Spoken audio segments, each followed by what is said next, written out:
दोस्तों साल 2022 अब खत्म होने वाला है। मात्र 2 से 3 दिन रह गए हैं इस साल को खत्म होने में।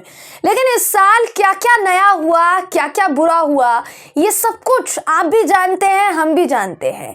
लेकिन देखिए, अगर इस पूरे साल में किसी ने सरकार के अलावा कोई बहुत अहम भूमिका निभाई है साल को न्यायपूर्ण बनाने में, तो वो है हमारी माननीय सर्वोच्चतम न्यायालय, माफ कीजिएगा, सुप्रीम कोर्ट। जी हाँ दोस्तों, सुप्रीम कोर्ट ने पूरे साल, इस साल जो फैसले सुनाए हैं वो फैसले हर मायने में ऐतिहासिक रहे हैं। और खासकर महिलाओं के लिए तो वो फैसले बहुत ज्यादा ऐतिहासिक रहे हैं, क्योंकि महिलाओं को उनका अधिकार असल मायनों में इस साल मिला है। कौन कौन से फैसले ऐसे लिए गए जिससे एक तरीके से सुप्रीम कोर्ट ने इतिहास रच दिया, वो मैं आपको इस खबर में बताऊंगी। साथ ही ये भी बताऊंगी कि साल 2024 का नक्शा सुप्रीम कोर्ट की तरफ से कैसे तैयार किया जाएगा, यानी साल 2024 में लोकसभा चुनाव का जो रोड मैप है वो कैसे सुप्रीम कोर्ट के रास्ते होकर निकलेगा। दोस्तों नमस्कार, मेरा नाम है जयंती झा और आप देख रहे हैं दोस्तों सुप्रीम कोर्ट, या हमारे देश की सर्वोच्चतम अदालत, जहां हर बात का न्याय किया जाता है। हर मामला अगर वो उच्चतम न्यायालय में, किसी हाई कोर्ट में वो मामला सॉर्ट नहीं हो पाया, उस मामले पर न्यायपूर्ण फैसला नहीं सुनाया गया, तो जो क्लाइंट होता है या फिर जो नागरिक है वो सीधे तौर पर देखिए सुप्रीम कोर्ट जा सकता है और उसके पास ये पूरा अधिकार है कि वो सुप्रीम कोर्ट जाएगा और वहां जाकर अपनी बात रखेगा। उसका पूरा अधिकार उसको मिलता है। देखिए, सुप्रीम कोर्ट ने 2022 में कैसे कैसे फैसले सुनाए हैं, खासकर महिलाओं के लिए ये फैसले कितने न्यायपूर्ण रहे हैं। दोस्तों आज हम आपको इस खबर में ये बताने वाले हैं। तो सबसे पहले देखिए, स्क्रीन पर आपको मैं एक खबर दिखा रही हूं, जिस खबर के मुताबिक साल 2022 में सुप्रीम कोर्ट ने महिलाओं के लिए पहली बात तो ऐतिहासिक निर्णय लिए हैं। पूरा साल जो है 2022, यहाँ दोस्तों 2022 नारी सशक्तिकरण के लिए जाना जाएगा, क्योंकि ऐसे कई फैसले लिए गए हैं जिसने नारी को सशक्त किया है। देखिए, पहला तो महिलाओं को गर्भपात का अधिकार मिला है।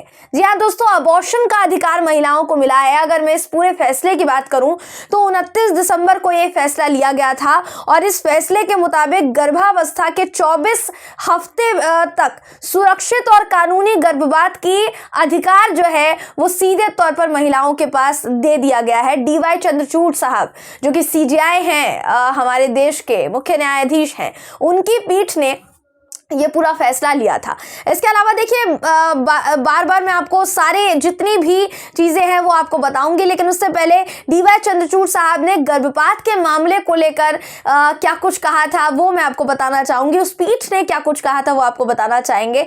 कहा गया था कि बेंच द्वारा कि देखिए, महिलाओं को न केवल उनके शरीर पर बल्कि उनके जीवन पर भी स्वायत्तता से वंचित करना, मतलब आप उनके शरीर को तो एक तरीके से उनके मनमानी कर ही रहे हैं शरीर के साथ, लेकिन अगर आप उनके जीवन पर भी स्वायत्तता से वंचित अगर उनको कर देंगे तो उनकी गरिमा का अपमान होगा। ये सुप्रीम कोर्ट की तरफ से कहा गया और इसीलिए गर्भपात का अधिकार जो है महिलाओं को सौंपा गया। दोस्तों देखिए, दूसरा बड़ा निर्णय लिया गया सुप्रीम कोर्ट की तरफ से कि आदिवासी परिवार की महिला को प्रॉपर्टी में समानता का हकदार बनाया जाएगा। यहाँ दोस्तों समान हकदार, यानी अगर पुरुष को या दूसरे पक्ष को बराबर की संपत्ति मिलती है तो महिला को भी बराबर की संपत्ति मिलेगी। अगर वो जो महिला है वो उस संपत्ति में हकदार है तो उसको भी बराबर की संपत्ति मिलेगी।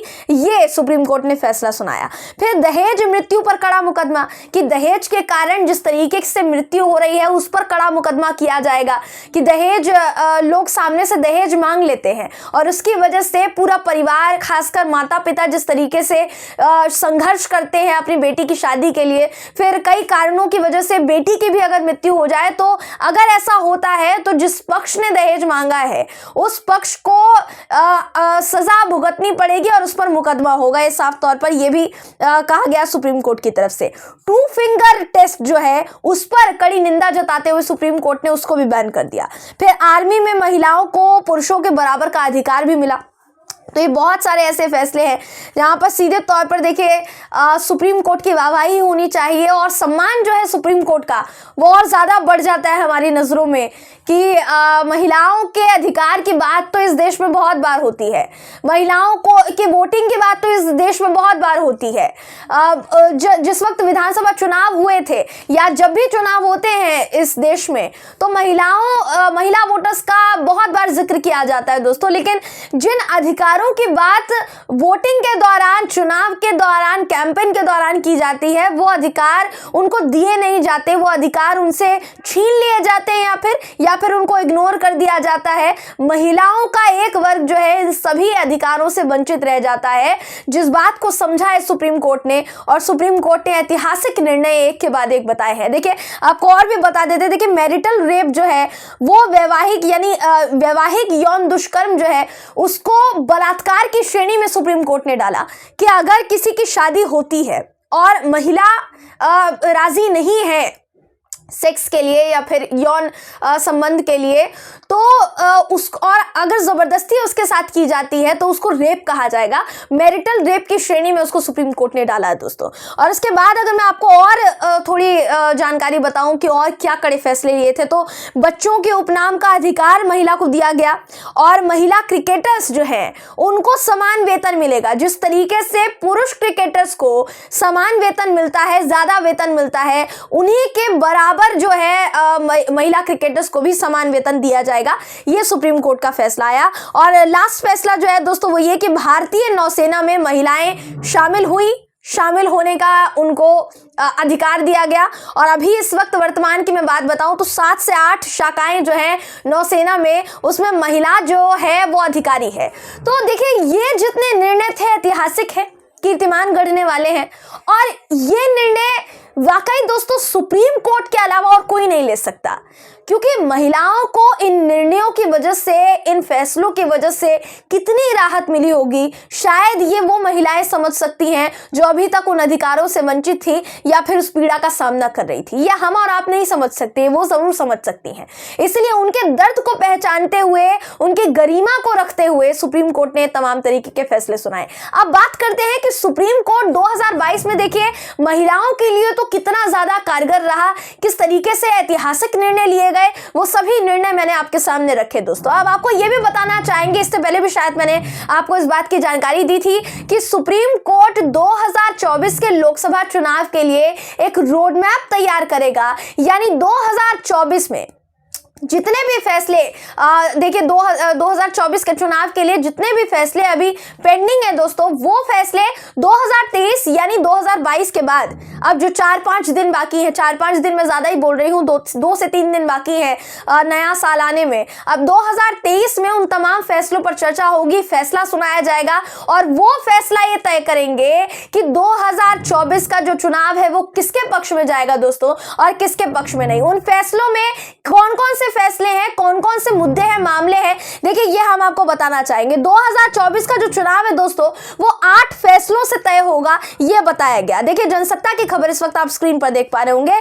इसके मुताबिक जम्मू कश्मीर के परिसीमन पर कभी भी फैसला आ सकता है 2023 में ही, हालांकि आएगा क्योंकि ज्यादा समय बाकी नहीं रह गया है। अभी कोर्ट की भी जो छुट्टी है वो चल रही है, विंटर वेकेशन जो है वो चल रहा है। लेकिन उसी बीच देखिए 2023 में इन सभी फैसलों पर चर्चा होने वाली है, जिनमें जम्मू कश्मीर के परिसीमन का एक मुद्दा है। हिजाब मामले पर सुप्रीम कोर्ट को देश को फैसला अपना सुनाना है, क्योंकि हिजाब जो मामला है वो हाई कोर्ट में गया था, लेकिन हाई कोर्ट के बाद सुप्रीम कोर्ट में उसको चुनौती दी गई और सुप्रीम कोर्ट का फैसला अभी आना बाकी है, इसलिए उसका इंतजार किया जा रहा है। 2023 में उस फैसले का इंतजार भी खत्म हो जाएगा।